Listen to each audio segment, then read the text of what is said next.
삶의 여정 속에서 우리는 때로 모든 것이 무너져 내리는 순간을 마주합니다.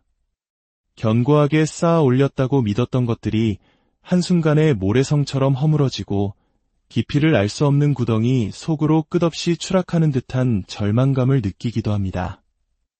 우리 역사 속에서 전쟁의 폐허를 딛고 일어서야 했던 부모님 세대가 그랬고, 혹독한 경제 위기 속에서 모든 것을 잃고 다시 시작해야 했던 수많은 이들이 그러한 경험을 했습니다.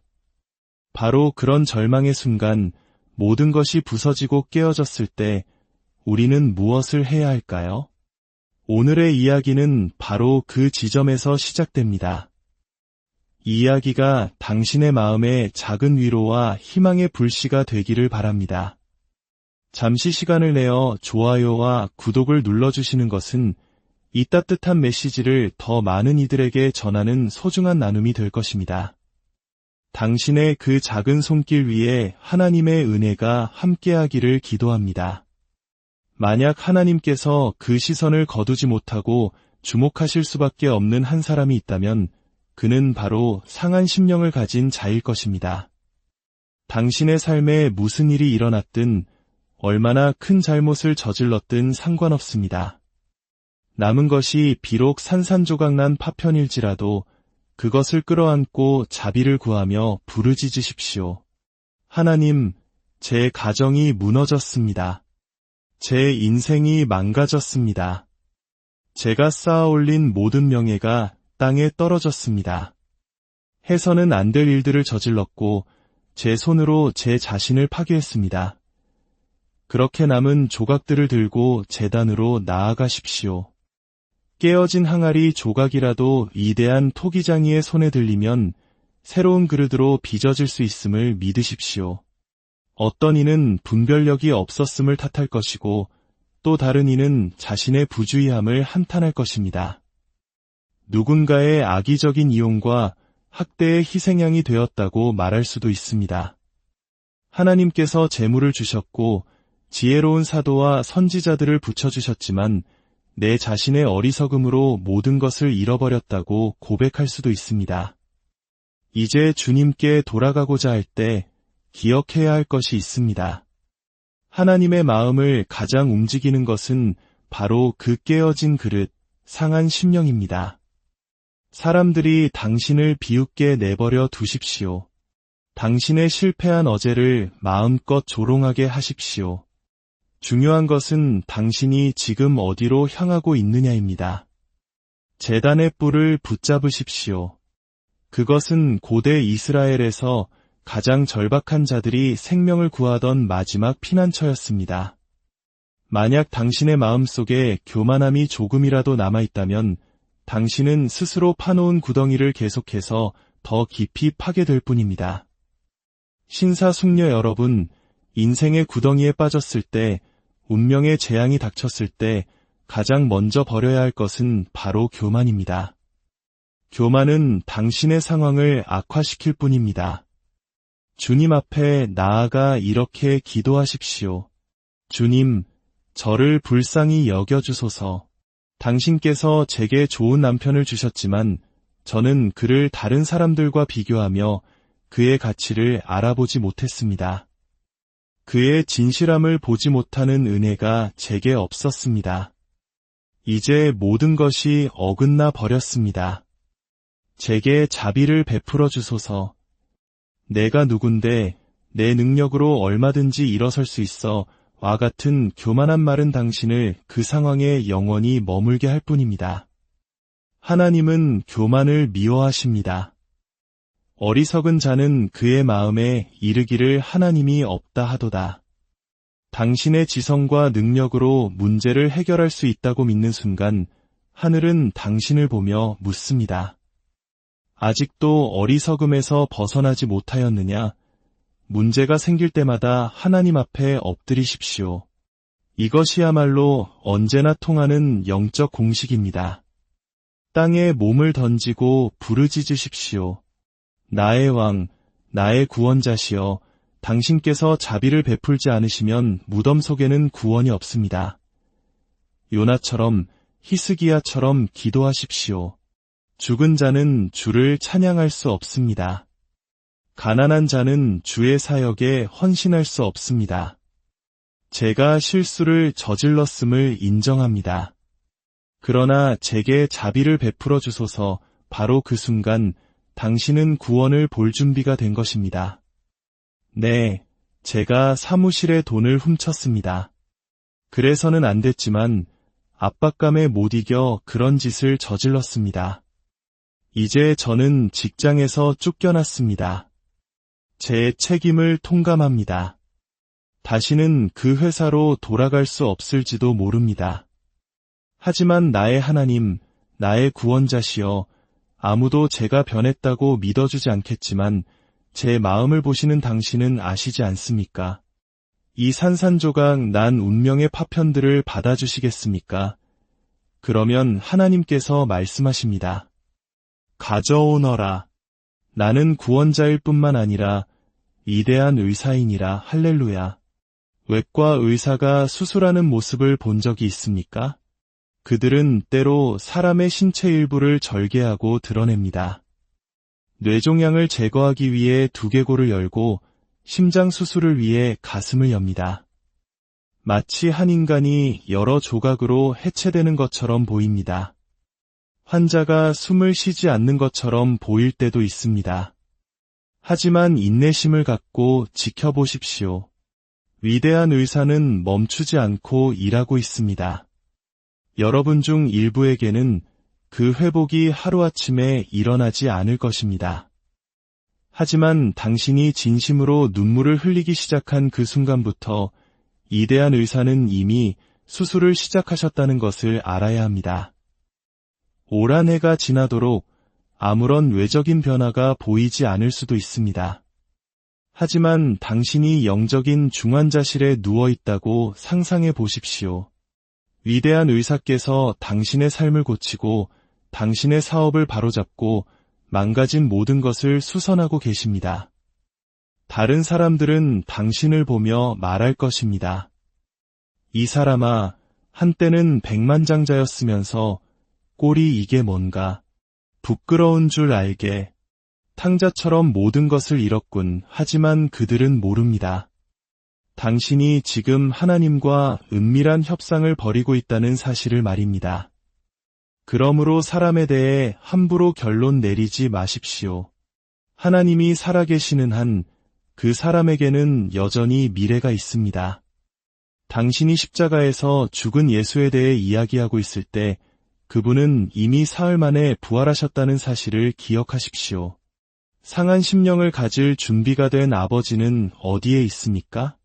깨어질 준비가 된 어머니는 어디에 있습니까? 한때는 위대한 사도요 선지자였지만 이제는 겸손히 깨어질 준비가 된 목회자는 어디에 있습니까? 탕자처럼 방황하다 돌아온 자녀는 어디에 있습니까? 기억하십시오. 십자가 아래에는 상하고 통회하는 자들을 위한 자리가 언제나 마련되어 있습니다. 그러나 교만한 자, 스스로를 돌아보지 않는 자들을 위한 자리는 없습니다. 내 힘으로 길을 찾을 수 있다고 말하는 동안 당신은 다시는 보이지 않을 때까지 구덩이를 파고 또 팔 것입니다. 이 원리를 아는 사람들은 하나님 앞에서 끊임없이 떠는 사람들입니다. 그들은 문제가 생길 때까지 기다리지 않습니다. 이 하나님의 나라에서 우리가 바로 서는 유일한 방법은 무릎을 꿇는 것입니다. 두 발로 서려고 하면 잘못된 자세로 서 있는 것입니다. 진정한 챔피언은 무릎으로 섭니다. 그것이 신자에게 가장 안정적인 자세입니다. 무릎 꿇고 있을 때는 넘어지지 않습니다. 두 발로 서 있을 때만 넘어지는 법입니다. 이제 마지막 열쇠에 대해 이야기하겠습니다. 재앙에서 벗어나는 마지막 비결, 바로 예언적 중보입니다. 영적인 재앙, 사역의 재앙, 결혼 생활의 재앙, 건강의 재앙에 빠진 사람들을 이끌어내는 마지막 열쇠 말입니다. 하나님께서 보내신 자로서 말씀드립니다. 재앙에서 벗어나는 비결은 당신이 스스로 드리는 기도를 넘어서는 것에 있습니다. 빌립보서 1장 19절은 이렇게 말합니다. 이것이 너희의 간구와 예수 그리스도의 성령의 도우심으로 나를 구원에 이르게 할 줄 아는 고로 나의 기도가 아니라 너희의 간구를 통해서입니다. 아무리 실력 있는 산파라 할지라도 자신이 아이를 낳는 날에는 다른 산파에게 몸을 맡겨야 합니다. 출산에 관한 한 그녀는 환자일 뿐입니다. 어쩌면 대학에서 자신이 가르쳤던 학생에게 자신의 출산을 맡겨야 할지도 모릅니다. 이것이 바로 영적인 원리입니다. 예언적인 선포는 비극적인 상황에서 사람들을 건져내는 신비로운 영적 힘입니다. 저는 믿음의 선배들을 만날 기회가 있을 때마다 그분들이 제 삶을 위해 말씀해 주시는 순간을 간절히 기다립니다. 저는 제 수준을 넘어서는 대화에 어리석게 끼어들지 않습니다. 겸손과 인내로 기다립니다. 그분들이 하나님과 맺은 언약의 제단에서 흐르는 피, 그 남은 은혜의 조각이라도 받기 위함입니다. 단 5분이라도 좋습니다. 제 머리에 손을 얹고 제 운명을 위해 한 말씀 해주시겠습니까? 어린아이 같은 단순함으로 부탁할 때 그분들은 축복합니다. 그리고 그 축복의 기도는 제 삶을 다음 단계로 또 다음 단계로 이끌었습니다. 이것은 하나님께서 친히 만드신 시스템입니다. 창세기 1장에서 어둠이 깊음을 덮고 있을 때 재창조의 과정을 시작한 첫 번째는 바로 빛이 있으라는 예언적 말씀이었습니다. 신사숙녀 여러분, 당신이 구덩이에 빠졌을 때 당신의 개인적인 기도와 제단을 넘어서 다른 이들의 예언적 능력과 그들이 하나님과 맺은 언약의 힘을 통해 당신을 끌어내시는 하나님의 계획이 있음을 믿으십시오. 이사야 42장 22절은 말합니다. 이 백성이 도둑 맞으며 탈취를 당하며 다 굴에 잡히며 옥에 갇히도다 노략을 당하되 구할 자가 없고 탈취를 당하되 되돌려주라 말할 자가 없도다. 되돌려주라고 말해줄 예언적인 목소리가 반드시 필요합니다. 엘리사의 제자들이 훈련 중에 도끼를 물에 빠뜨렸을 때 그 젊은 제자도 교만하게 엘리사여 걱정 마십시오. 당신이 가르쳐준 대로 내가 물을 향해 명하겠습니다. 라고 말했다면 그 도끼는 영원히 강바닥에 있었을 것입니다. 빚더미 속에서 죽은 선지자의 아내를 기억하십니까? 그녀의 남편은 다른 사람들은 도왔지만 정작 자신을 도와줄 다른 선지자에게는 마음을 열지 못했습니다. 이제 두 아들마저 노예로 끌려가게 되자 아내는 남편의 실수를 반복하지 않기로 결심하고 선지자 엘리사에게 달려갔습니다. 엘리사는 그녀의 겸손함을 보고 말했습니다. 잘하였도다. 집에 무엇이 있느냐? 기름 한 그릇 외에는 아무것도 없나이다. 그것으로 충분하다. 가서 모든 이웃에게 빈 그릇을 빌리라. 그녀가 예언적 권위를 존중했기 때문에 기적은 시작될 수 있었습니다. 여러분, 지금 여러분의 삶을 향해 선포하고자 합니다. 강력한 기름 부음이 임하는 것을 느낍니다. 이제 예언의 말씀을 받으십시오. 예수 그리스도의 이름으로 명하노니 잃어버린 모든 것들은 회복될지어다. 도둑맞은 모든 것들은 회복될지어다. 땅에 떨어진 명예는 회복될지어다. 당신은 회복될 것입니다. 설명할 수 없는 비극적인 사건들, 재정적인 손실, 사랑하는 사람의 죽음, 닫혀버린 관계의 문들, 그 배후에 있는 어둠의 영들을 예수 그리스도의 이름으로 꾸짖노니 지금 즉시 떠나갈지어다. 당신의 이마에 찍혀 비극을 불러들이던 모든 어두운 표식을 예수 그리스도의 영원한 언약의 피로 깨끗하게 닦아냅니다. 당신의 운명에서 그 표식을 지워버립니다. 당신이 은혜를 잃고 관계가 끊어졌던 모든 사람들과 하나님의 자비하심 가운데 회복과 재연결이 일어날 것을 선포합니다. 특히 재정적인 어려움에 처한 분들을 위해 기도합니다. 잠 못 이루게 하는 빚의 고통, 그 부끄러움과 당혹감에서 물에서 도끼를 건져내신 그 은혜가 당신을 건져내실 것입니다. 올해가 가기 전에 그 모든 재정적인 상황에서 완전히 벗어날지어다. 사람들의 도움을 통해, 호의의 사역을 통해, 지혜와 자비의 사역을 통해 그 상황에서 나올지어다. 잃어버린 시간을 위해 기도합니다. 시간의 구속을 위해 예비된 두 가지 영적인 힘, 속도와 회복의 능력으로 당신을 축복합니다. 회복은 어제를 내일로 가져오고, 속도는 당신을 미래로 더 멀리 나아가게 합니다. 속도와 회복의 힘으로 당신의 잃어버린 시간이 지금 구속될지어다. 당신을 향한 모든 저주와 악의적인 비방, 중상모략으로부터 당신이 완전히 구원받았음을 선포합니다. 어쩌면 당신의 고통이 과거에 당신이 다른 사람에게 주었던 고통 때문일 수도 있습니다. 부모님이나 하나님의 사람에게 혹은 당신 때문에 상처 입은 누군가가 고통 속에서 당신을 향해 내뱉었던 부정적인 말들이 당신의 발목을 잡고 있을 수 있습니다. 사제직의 권세로 서서 그 모든 저주가 당신의 삶 위에서 끝났음을 선포합니다. 그들이 당신이 죽을 것이라 말했던 곳에서 나는 당신이 살 것이라 예언합니다.